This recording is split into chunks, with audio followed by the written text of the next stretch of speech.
నమస్తే welcome to A one TV Telugu news. విశాఖలోని hotel మేఘాలయలో యలమంచిలి ఎమ్మెల్యే విజయ్ కుమార్ మీడియా సమావేశం నిర్వహించారు.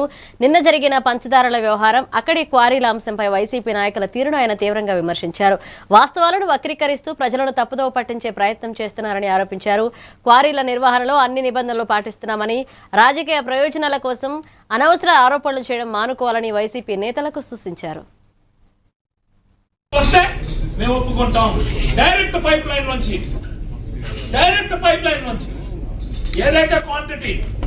ఏదైతే క్వాంటిటీ వస్తుందో అదే క్వాంటిటీ రావాలి. ఒప్పుకుంటారా?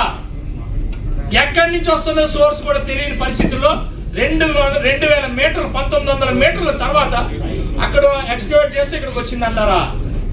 నేను అడుగుతున్నా, అతగాడు మా ఊరు పక్కన గుడికి ఎందుకు తీసుకురాలేదు? నీకు ఇవన్నీ తెలియకుండా ఊరికే ఎలా పడితే ఎలా మాట్లాడటం, ప్రజల్ని తప్పుదో పట్టించడం, హిందువుల్ని మనోభావాన్ని దెబ్బతీయడం నువ్వు చేసిన కుట్ర కాదా? నీకు ఇన్నెన్నరం తెలిసినా తెలియపోయినా నాకేం ప్రాబ్లం లేదు, కానీ తెలిసినా తెలియపోయినా మీ వాళ్ళు స్పాన్సర్ చేసుకుంటే నేను స్పాన్సర్ చేసుకోవచ్చు కాక. ఎంతసేపు నా మీద, మా అన్నయ్య మీద, మా మీద, మా నాయకుల మీద నువ్వు పడిపోతున్నావు కదా. నీ చోడవరంలో అన్ని మర్చిపోతున్నావా? నువ్వు చోడవరంలో మీ తమ్ముళ్ళు, మీ అన్నలు అందరు కలిసి కలెక్షన్ చేసినవన్నీ రేపు బయట పెడతాం, మాటమే లేదు. అక్కడ నీకు తెలీదా?